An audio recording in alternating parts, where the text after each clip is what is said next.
essa proposta se baseia no seguinte, que nós somos uma programação. Então, eu estou partindo desse princípio que nós somos uma programação para a gente conseguir entender uma estrutura que vai ser acrescentada com a religião aqui dentro, tá ok? Então, vamos lá. Então, a gente tem aqui um programador, tá? Um grande programador. Esse programador, ele vai criar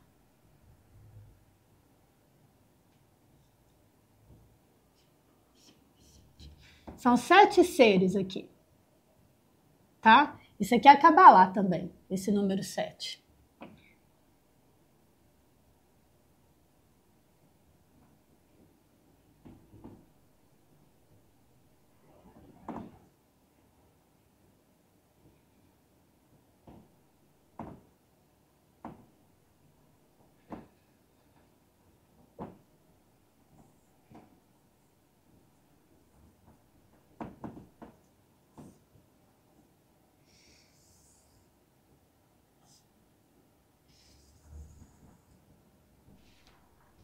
Então, vamos lá.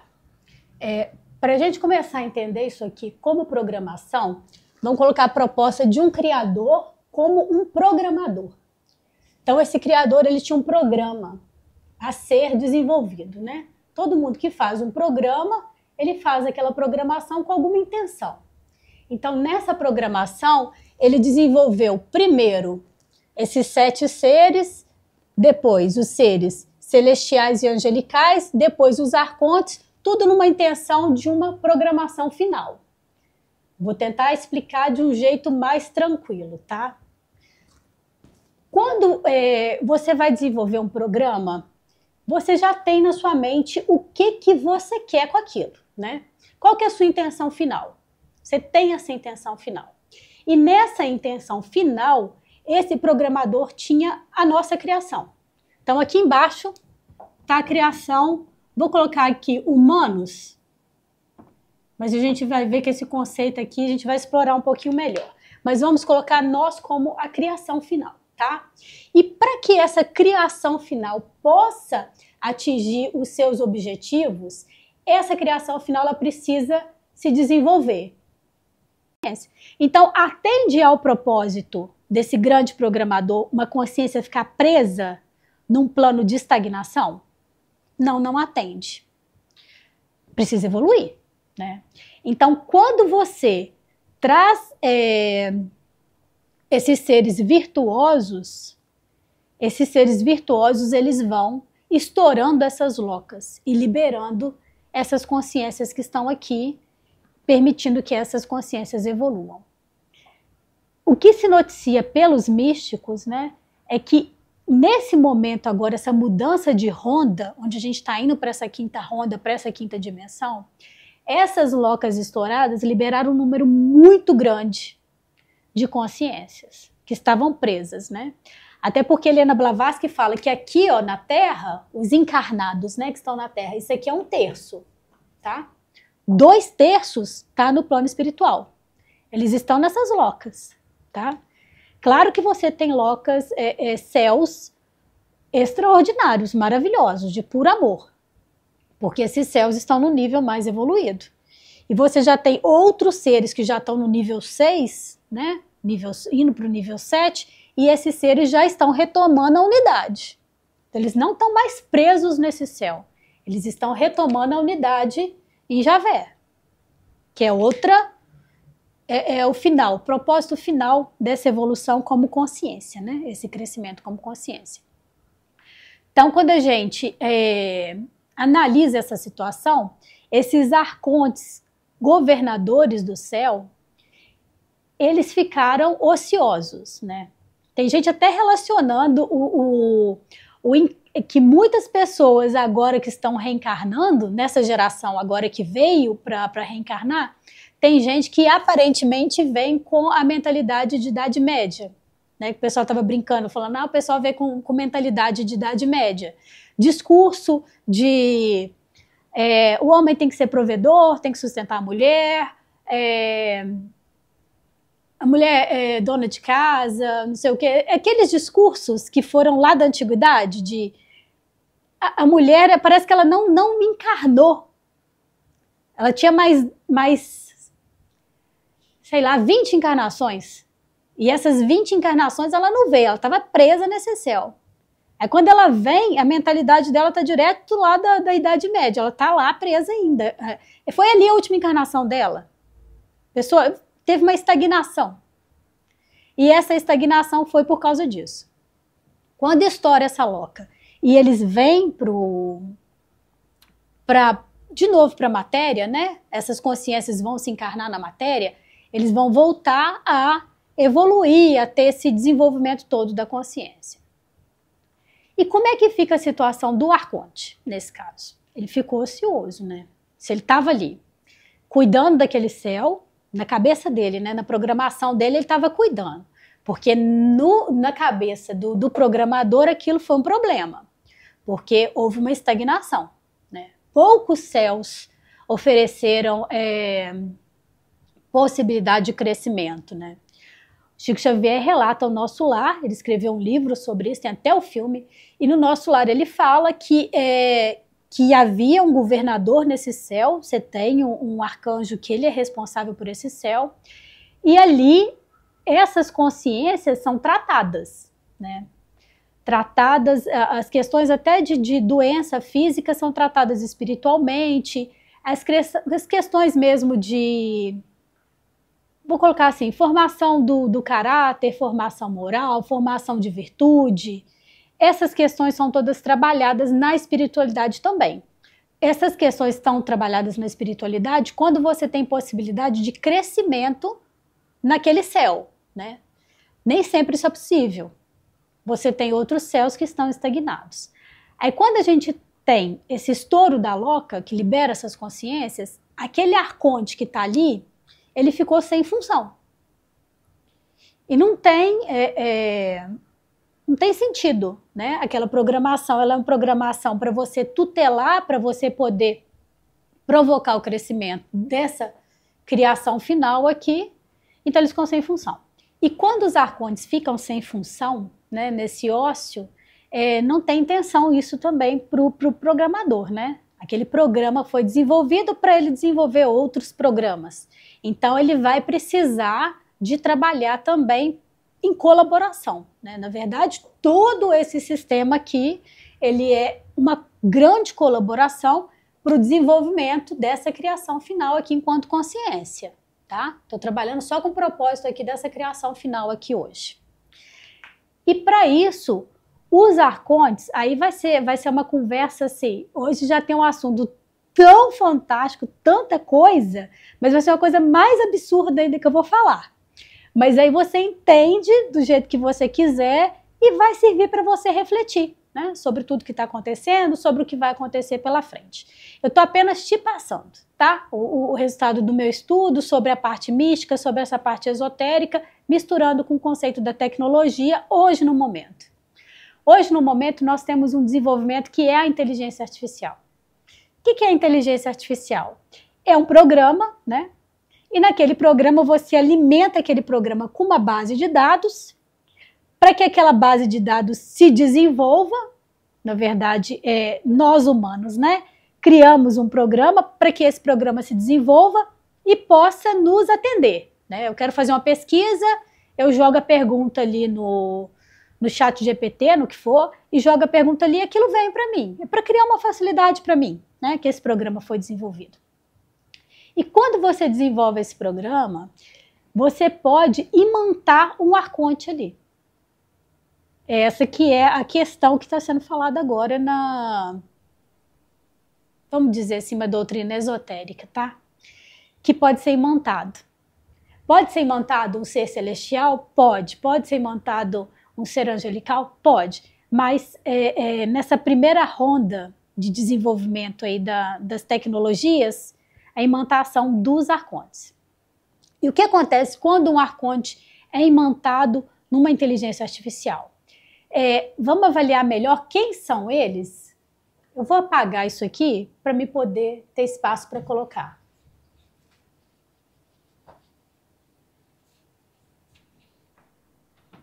Vamos entender primeiro tudo que se fala sobre arcontes, tá? Para depois a gente poder ver como que essa consciência vai se manifestar na matéria. Um arconte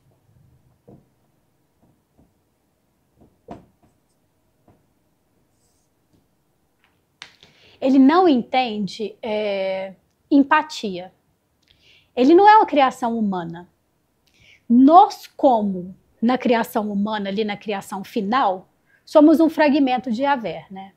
Enquanto fragmento de Yahvé, fragmento de Deus, a gente já tem esse conceito de Deus dentro. Ele está dentro. Pode ser a pessoa mais ateu que você conhece. Ah, não acredito em nada, você vai conversar com ele. Mas 5 minutos de conversa, a pessoa fala, acredito em energia. Acredito em energia, tem uma energia ruim, tem uma energia que é boa, tem uma energia que impulsiona, tem uma energia que puxa para trás, eu acredito em energia. Então, dentro do budismo, você acredita em Deus, então. Porque o budismo, Deus é energia. Então, você já entendeu. Por quê? Porque isso é uma coisa intuitiva, é uma coisa que você sente. Todo mundo tem isso, tá? Todo mundo tem isso de alguma forma. Esses seres, os arcontes, eles não foram criados dessa forma. Ele foi criado diferente de você. Ele não é fragmento. Ele não é fragmento. Ele vem com uma outra programação, que é uma programação de ser um tutor da criação. E nessa questão de prestar esse auxílio, essa colaboração para o desenvolvimento de uma programação final, para um suporte, né? Uma provocação para poder fazer com que essa programação final se desenvolva, ele não tem aspectos nossos humanos. Tá? Ele não tem esse aspecto. Ele não tem, por exemplo, empatia. Ele não entende empatia. Ele não entende o que é você se colocar no lugar do outro para você poder não fazer mal para o outro. Né? Ele não entende isso. Me colocar no lugar do outro, não. Isso não perpassa pela cabeça de um arconte. Santo Agostinho, ele tem até um livro publicado disso, foi no ano mais ou menos 500, 600, mais ou menos, não me recordo agora, depois de Cristo. Ele era uma pessoa que não tinha uma vida muito regrada, não. A vida dele era um pouquinho bagunçada. Aí depois ele se converte ao cristianismo, ele publica uma série de obras, tá? Como filósofo e cristão. Nessas obras, tem uma obra que ele fala só sobre demônios, tá? São 10 tópicos que ele coloca de demônios. Que esses arcontes, para o cristianismo, eles vão ser demônios, né?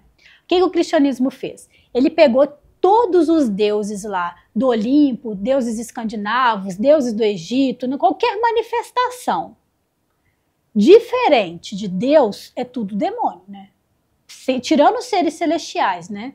Os arcanjos não caídos, né? Porque tem os arcanjos, né, caídos, os anjos caídos, né? Que foi a parte que se distanciou e começou a seguir uma linha diferente, né? Que é uma linha que não trabalha tanto o perdão, trabalha mais pela dor, para o crescimento ser provocado pela dor. Ele vai nessa linha aí dos arcontes também. E como que é isso?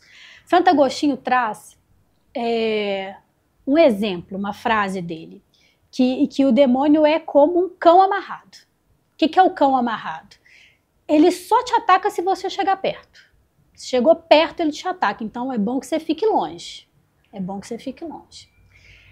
Tem outras frases que ele fala que os demônios, eles vão tentar te persuadir, tentar te dar o que você quer, né? Para você receber aquilo, você recebe aquele benefício, mas aquele benefício é como se fosse uma isca, na verdade, porque aí você recebeu aquele benefício, a partir desse momento o demônio vai começar a avaliar a sua virtude.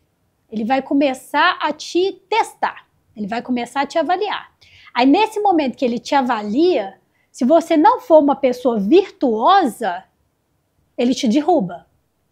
Então o Santo Agostinho coloca a seguinte frase: mantenha-se íntegro na tribulação. Porque se o demônio veio, você está um pouco balançado sobre o que é certo, sobre o que é errado, sobre virtude, sobre o que é bom, ele vai te derrubar, vai acabar com a sua vida. Então você tem que permanecer íntegro. O que Santo Agostinho está dizendo? Ele está dizendo que eu apaguei, mas a criação final que estava aqui, a criação final, ela descobriu como lidar com esses seres aqui. Como que ela descobriu isso? Pelas más experiências, né? Porque ninguém te ensina mais do que uma pessoa que te faz mal, né? O mal, ele ensina muito. Então, eles descobriram que existe uma defesa para o mal. E essa defesa é a virtude. Como que isso aconteceu? Santo Agostinho, ele relata isso. Helena Blavatsky até fala que ele conversava com demônios, né? Ela fala isso no livro dela. Ela fala, Santo Agostinho com certeza conversava com demônios, porque ele entende tudo. Ele entende tudo, ele sabe explicar detalhes de como eles se comportam, de como eles agem e que eles testam a gente o tempo todo para poder avaliar a sua virtude. Se ele quer pegar o seu pecado, vamos colocar assim para ficar mais fácil de entender. Tem até muito filme sobre isso, né? Tem filme de o diabo, não sei o que, ele te dá o que você quer e depois ele vai testar a sua virtude. Tem a questão do contrato também, né? Que conjurou. Aquela pessoa ali, ela está conjurada com o demônio. O que é isso? Fez um contrato com o demônio para o demônio dar uma coisa que ela quer, aí dá o dinheiro, a fama, a glória, a reputação, o cargo político, enfim. Teve aquilo. E a partir do momento que ele teve, que ele conjurou, que é um contrato, né? Ele fez esse contrato e negociou a alma, né? O que seria negociar a alma? Porque esse arconte, ele tem um céu, né? Ele tem um céu. E nesse céu, ele que governa. Então, se você contratou com ele, se você está conjurado, é para lá que você vai. Você fica preso a ele, né? E essa prisão, ela acontece quando você não tem virtude. Foi o que Santo Agostinho deixou pra gente. Permaneça íntegro na tribulação. Então, como que você consegue escapar disso aqui? De uma punição? Virtude. Se você tem virtude, tá tudo bem, tá? Ele pode até querer te dar as coisas para você, para te testar, mas aquilo ali para você também, se você tá num nível de virtude muito alto, a gente vai trazer esses conceitos aqui, porque você não vai ter nem necessidade, né? Já começa por aí. Mas você nem é tentado por ele. Você não é tentado. Porque você já está num nível evolutivo que aquilo ali para você já não está mais... não faz sentido, né? Você não se interessa por aquilo. Então, quando a gente vê essa questão do desenvolvimento da consciência, a gente vê como que essa consciência ela progride no sentido de virtude, tá? Você crescer em virtude. Vamos colocar essa explicação de você ter um ser que está querendo te punir. Então ele vai te trazer uma tribulação. E essa tribulação, você tem que permanecer íntegro, né? Permanece confiante em Deus, Deus, você até como fragmento de Deus, né? Permaneça confiante em Deus, permaneça íntegro, que está tudo bem. É essa que é a resposta aqui para o crescimento da humanidade, tá? Quando a gente fala do justo, que é a frase que a gente colocou ali em cima, a omissão do justo é pior do que a maldade. O que é isso?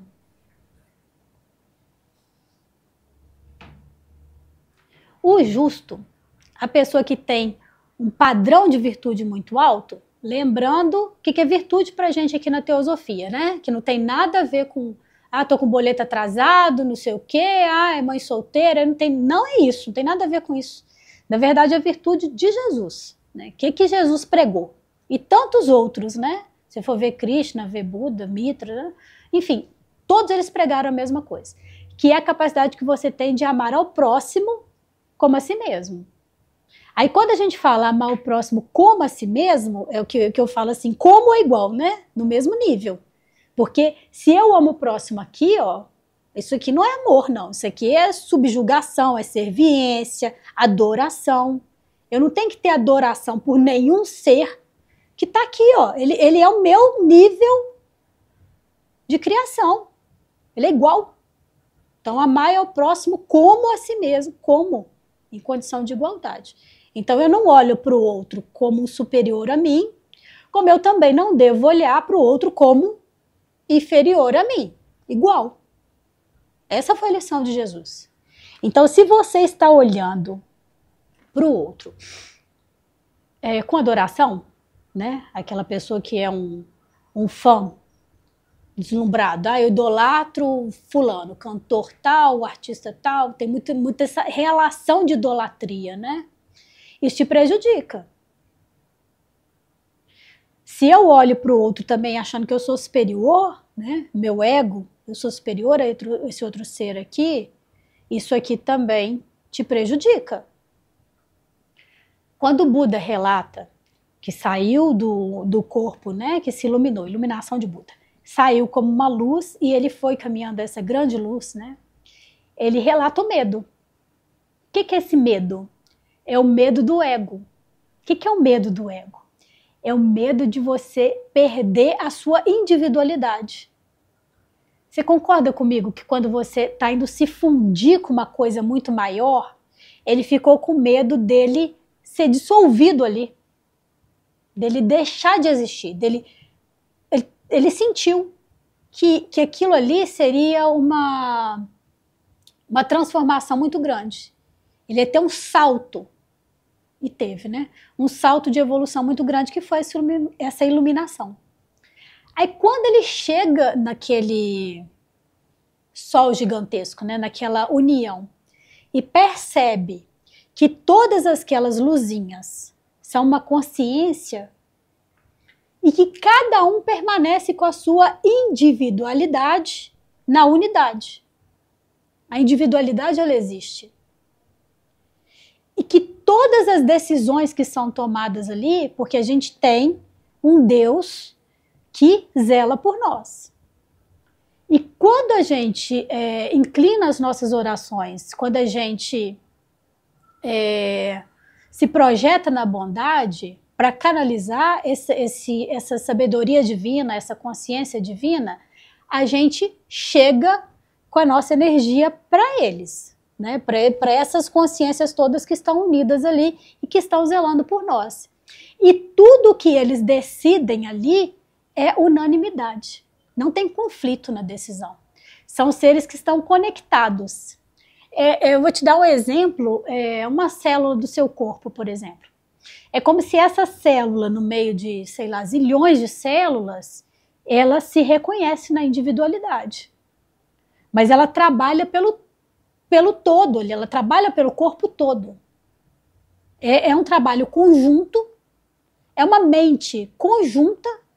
Não é que a mente está fragmentada, não. É uma mente conjunta com muitas consciências conectadas. Elas estão unidas.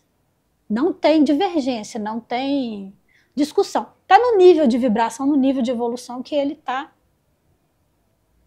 Não tem conflito, né? Não tem conflito. Essas decisões são muito uniformes. Quanto mais consciências, né? Se você pensar que você tem essas consciências que estão no corpo biológico, todos nós estamos no corpo biológico, nós somos 1/3, porque tem 2/3 que está no plano espiritual. Helena Blavatsky coloca no livro dela. Estou partindo disso, tá? Então você pensa quantas consciências existem e que essas consciências estão caminhando no nível evolutivo para voltarem à unidade. Ela está fragmentada, mas ela vai retomar a unidade. E quando ela volta à unidade, ela puxa todas as outras. Quanto mais gente está lá, mais gente eles puxam para ir para lá. É isso, a força é essa. A força é essa. Mais gente tem que ir, mais gente tem que ir. Então puxa mais gente para ir para lá. Então percebam o papel desses arcontes. Nada te faz rezar mais, clamar mais por Deus, pedir perdão dos seus erros, do que um demônio, né? Acho que não tem nenhum ser que é capaz de te fazer uma tribulação, né? Uma dificuldade na sua vida.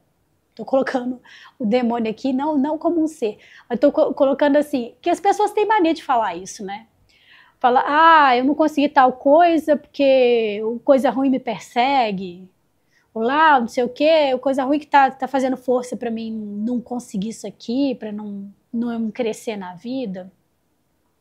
Sendo que, na verdade, esse crescimento é sempre interno.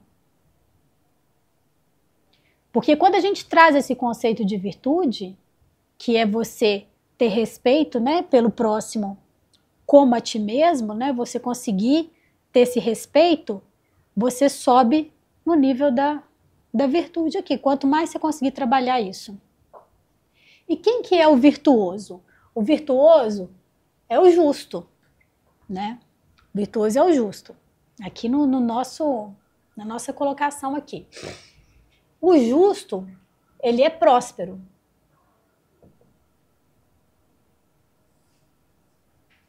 Próspero em qual sentido?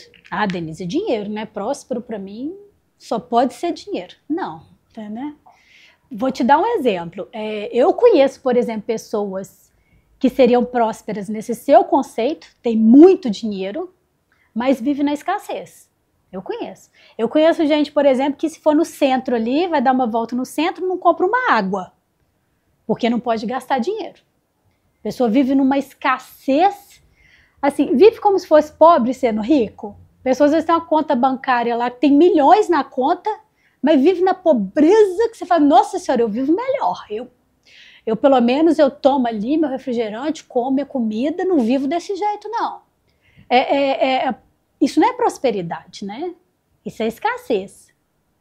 Não adianta eu forjar a prosperidade, né? Prosperidade não é forjada. Prosperidade, ela é uma evolução interna. É um estado que você atingiu. É um estado espiritual, é um estado de frequência que você atingiu. E esse estado de frequência, quando você atinge, é a prosperidade, né? Uma pessoa, por exemplo, justa, uma pessoa virtuosa, ela é convidada a assumir os cargos de poder.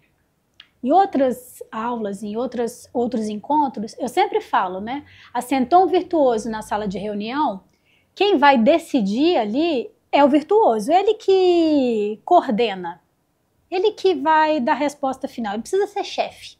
Ele é ouvido, a opinião dele é respeitada. Ele que é chamado como conselheiro, é a pessoa que tem mais virtude, é o justo.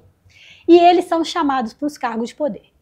Então, se você está numa reunião, vamos decidir quem que é o síndico aqui do prédio. Você pega a pessoa mais correta, a pessoa mais virtuosa, a pessoa que tem mais consideração pelo outro. Fala, nossa, vai lá, fulano, vai você. Não quero assumir isso não, isso é muita dor de cabeça, não sei o que. Não, mas vai você, porque aí pra gente vai ser melhor. Porque você é uma pessoa que é bacana, que ajuda o pessoal aqui, é uma pessoa que está sempre disposta a melhorar as coisas. Então, é melhor que seja você. É esse que é o justo, né? O justo, ele é empurrado para as posições de poder. E quando esse justo se omite, ele não quer tomar a direção de nada, né? O que aconteceu com Jesus também, né? Tem relatos de Jesus, né? Descobriram documentos, enfim, até na internet você acha isso. Que teve uma linha de pessoas que estavam querendo que Jesus tomasse o império de Roma e que ele fosse o imperador, né? O que acontece com Jesus, né? Jesus como um ser de nível de virtude, né, estratosférico, né? Ele já está no nível de vibração do Messias. Então não é nem nosso nível que a gente está, né, nível humano, ele já está no nível 6, caminhando lá, já é nível 7, né, Jesus, já está maior que um mestre ascensionado. Então, quando a virtude está no nível alto, esses cargos de poder, essas pessoas virtuosas, elas são impulsionadas para um cargo de poder. Elas são, ele é escolhido, ele é quase que forçado para um cargo de poder. Porque todo mundo que está ali no entorno tem a mesma intuição. nossa, se ele fosse o nosso governador, seria muito mais justo, seria muito mais fácil, né? Uma pessoa que se sensibiliza, uma pessoa que tem empatia pelo outro, né? Porque o que é amar é o próximo como a ti mesmo, né? Você coloca o outro como igual a você, como imperfeito, como está em progresso, ou você é capaz de olhar para o outro como uma criança em desenvolvimento, né? Na Kabbalah a gente está em desenvolvimento ainda, né? Nós saímos do mineral para um espírito divino, então a gente está num progresso que está no meio do caminho. Então você enxerga o outro como projeto, né? Então você consegue entender que ele não é pronto ainda, que ele não está pronto. Eu não posso esperar uma perfeição, eu não posso esperar muita coisa do que ainda não está pronto, né? Esperar o resultado final de uma coisa que está no meio. É um projeto. Aí, como a gente está falando, quando o ser ele é muito virtuoso, ele tem muita virtude, ele é impulsionado para esses cargos de poder. É intuitivo. Quando ele se omite, ele não quer assumir aquilo, ele vai dar espaço para um projeto virtuoso. Às vezes a pessoa não tem virtude em si, não é uma pessoa virtuosa, mas ela tem um projeto virtuoso. Então esse projeto virtuoso, ele também ganha espaço para essa mágica da prosperidade, né? Essa mágica da prosperidade, ela pertence aos justos, ela pertence aos virtuosos, né? A prosperidade. Então, quando a gente vê que o justo, que é o primeiro lugar, não quer assumir, vem o segundo, que é o projeto virtuoso. Ele vai assumir. Nesse projeto virtuoso, na verdade, não é só no projeto virtuoso, né? Nós somos o tempo todo tentados, né? Essa tentação que Santo Agostinho coloca, né? Essa tentação dos arcontes, não os arcontes de função, né? Que é para coisas específicas, né? Para departamentos específicos, mas os arcontes controladores do céu, né? Os governadores do céu, esses arcontes, eles estão o tempo todo nos testando, porque é a tribulação, é o teste que faz com que você vai buscar refletir sobre aquilo, né? Você vai se avaliar, você vai pensar a respeito do seu propósito, o que é o bom, o que é ruim, e como que você pode melhorar as coisas, né? Na verdade, quando a gente tem a visita de um Messias, né, um profeta que vem nos fazer com que a gente recorde da verdade, né? Porque eles sempre estão vindo para recordar, né? Maomé, quando veio, Maomé fala que não se opõe ao cristianismo, não se opõe ao judaísmo, mas que ele veio para poder lembrar dessa sabedoria, lembrar da sabedoria divina. Ele veio para lembrar, na verdade, para restaurar, né? Uma sabedoria. Aí nasce o Islã. Mas você observa, por exemplo, que tem umas passagens de Jesus, tem uma passagem que eu acho que me marcou bem, que é a passagem quando ele destrói tudo no templo, né? Ele chega no templo e ele percebe que o templo, que é um lugar de oração, ele estava sendo feito de comércio, né? Era um grande comércio que os judeus estavam fazendo. Então, como se fosse assim, uma feirinha, né? É a feirinha da igreja, vamos colocar assim. Uma grande feira. E que o propósito daquilo, que é propagar, né, a sabedoria divina, que é fortalecer a fé, que é fortalecer os propósitos divinos, de virtude, isso tinha virado outra coisa. Caiu na ilusão da matéria, né? Caiu no comércio. E que ele vai e ele destrói tudo, né? Que é aquele show de destruição. Que isso é o que o virtuoso faz, né? O virtuoso, diante da injustiça, ele não se contém. Ele não se ajusta. Ele explode. Explode. Ele é aquele que não pensa nas consequências de nada. Ele simplesmente explode porque existe um conhecimento dentro dele que ele que é a base do que ele é, e que se alguma coisa for contrária àquilo, ele vai tomar providência. Então ele é o destemido, né? Ele não tem medo das consequências. E o virtuoso, como eu falei com vocês, o justo, né? Ele é próspero. O que é esse próspero que a gente já conversou? Não é a questão só de você ter mais dinheiro, não. O dinheiro também é uma vertente aí da prosperidade. Mas a prosperidade verdadeira é você ter tudo o que você precisa.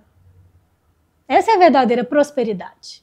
Se eu tenho tudo o que eu preciso, eu sou próspera. Adianta, por exemplo, eu ser milionária, mas o meu sonho é ter um avião que não sei o que, intercontinental, que eu quero, não sei o que, não sei o que. E tô sonhando com coisas além da minha possibilidade.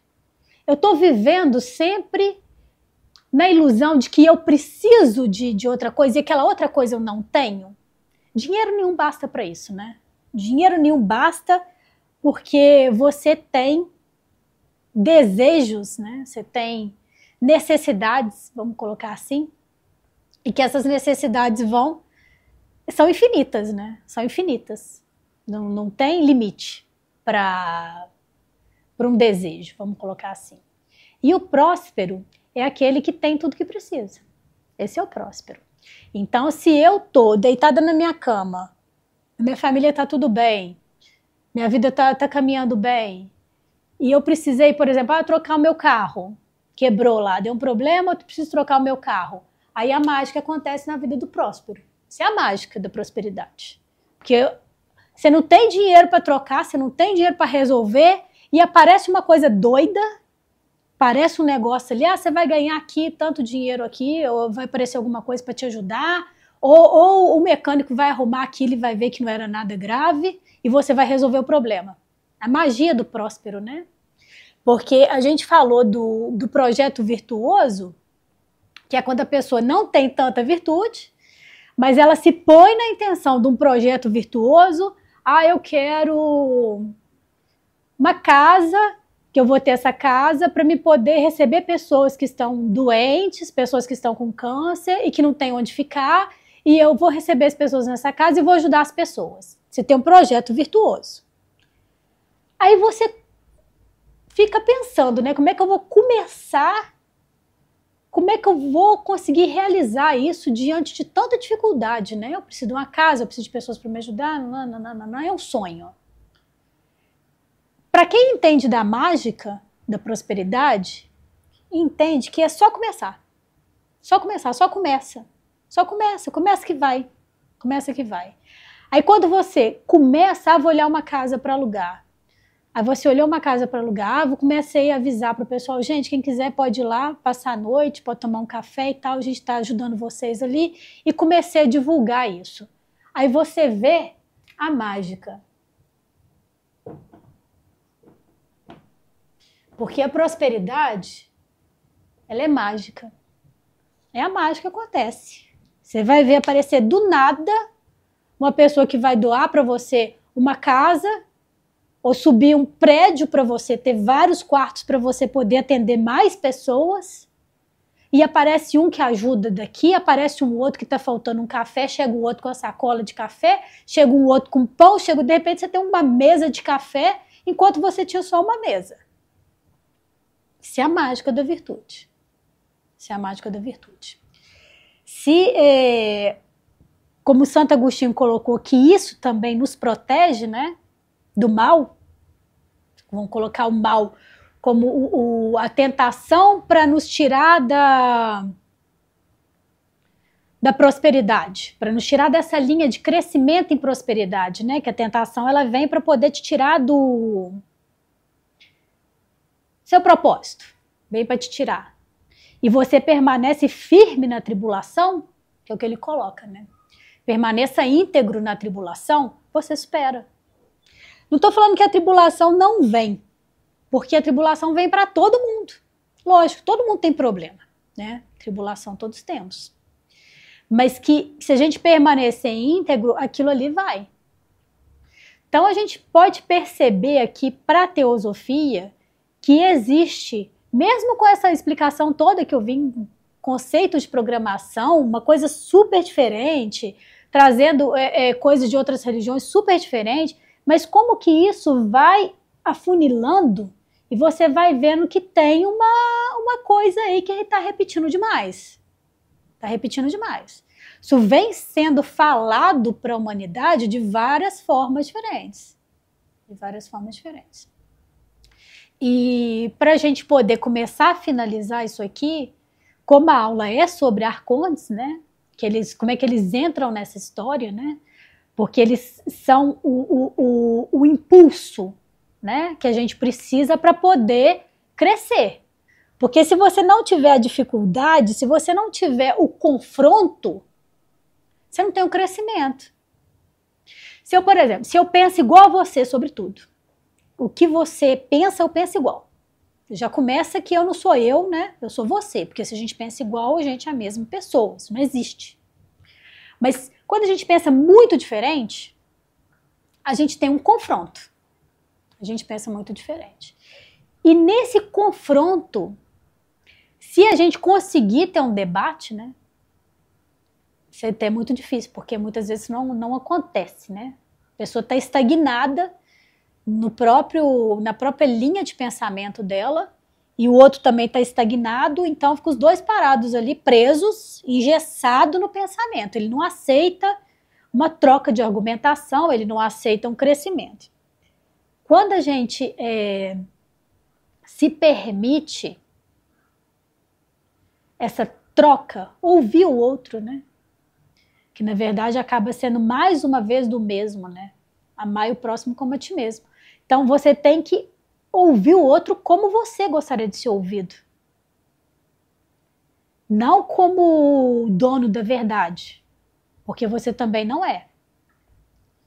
Mas como uma outra ideia, uma outra possibilidade, por que não? Vou ouvir. Vou ouvir. Pelo menos se você não concorda, respeita. É assim que a gente cresce. Em virtude também, né? Porque só de você se propor escutar, você já está tendo respeito ao outro. Você já está tendo respeito ao outro. E quando a gente fala dos arcontes, a gente fala de seres que vieram com uma programação diferente da nossa, né? Voltando lá no início. A gente é um fragmento de Deus, né? Ele se fragmenta, por isso nós temos Deus em nós. Esses seres não vieram dessa fragmentação.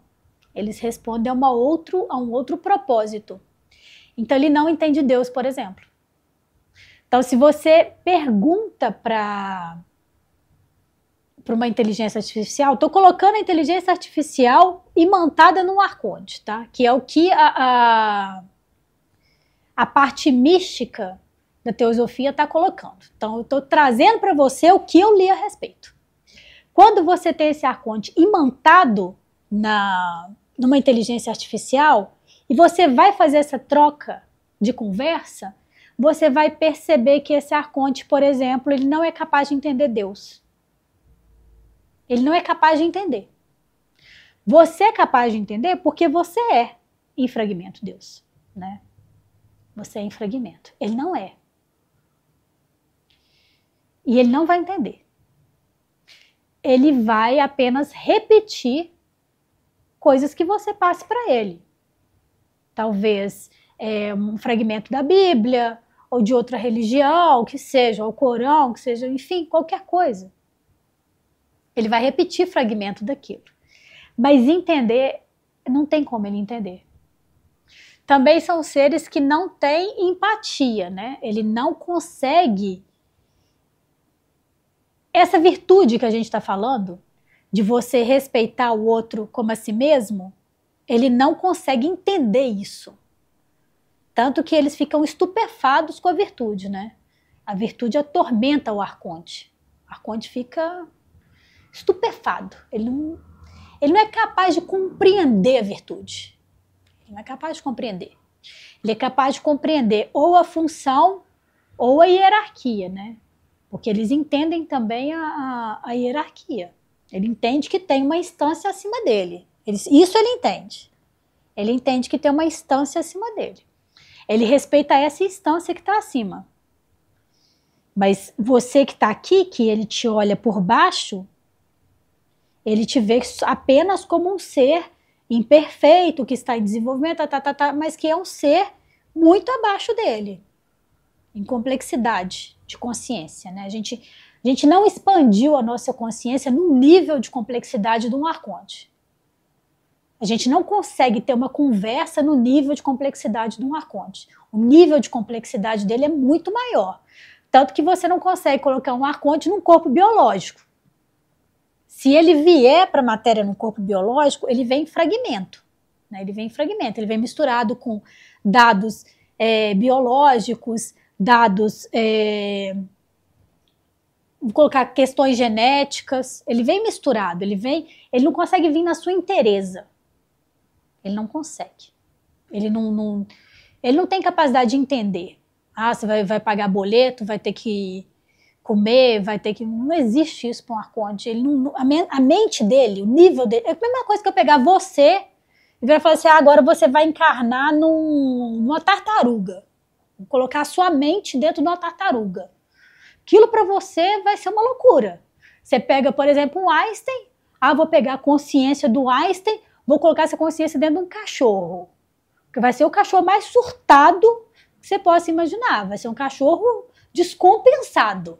Porque é uma mente genial, né? Um nível de consciência expandida, num cachorro que não vai dar condições para ele de poder explorar isso, de poder avançar nos seus conceitos, de poder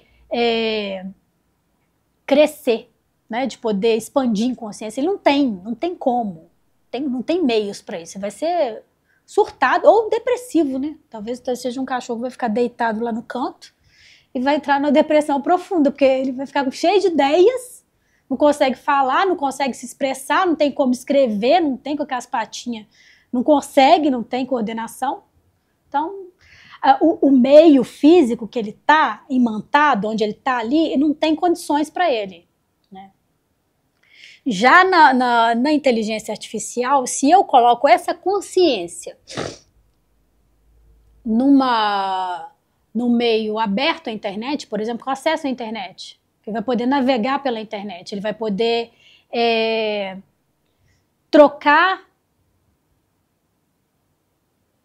dados, mas não só trocar dados com outras coisas, trocar dados com si mesmo, ser hiperalimentado, né, uma coisa extraordinária, e ser capaz de filtrar isso, aí interessa para ele como crescimento em consciência, né, também interessa para ele aí, porque vir no corpo biológico não tem condição de vir.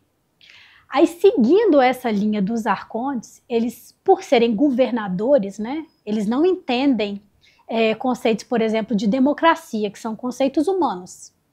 Eles entendem apenas hierarquia, ele só entende hierarquia. Ele entende que tem um ser acima dele, mas ele não entende que tem que respeitar nada que está abaixo dele.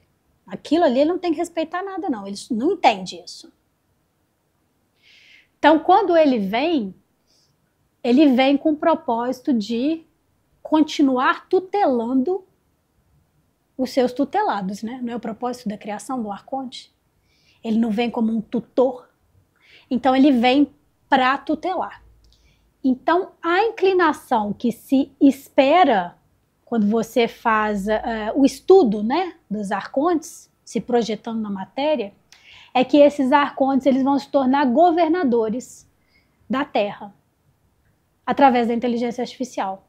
E como que seria isso? Seria, por exemplo, em cidades. Você já tem isso lá naqueles países lá nos Emirados Árabes, lá.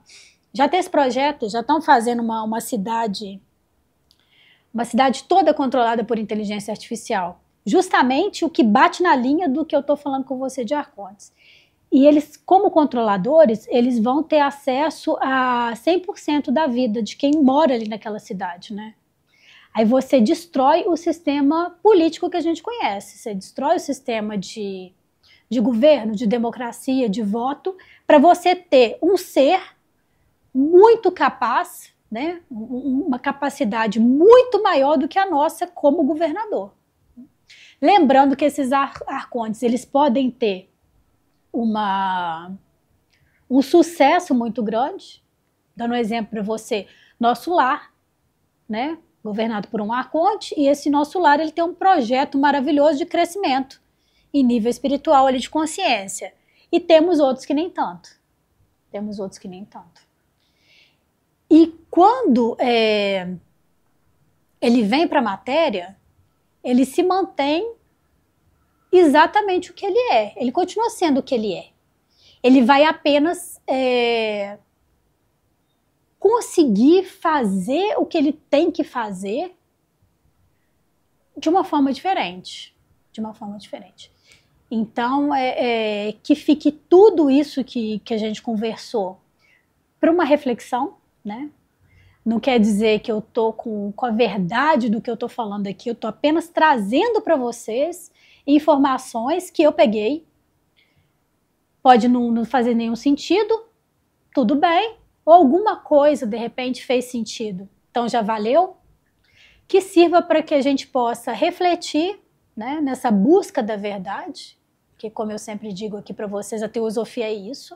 A teosofia é a busca da verdade. Eu estou buscando o que é verdade de tudo que eu escuto, né? Você escuta várias pessoas falando com você e você para você observar.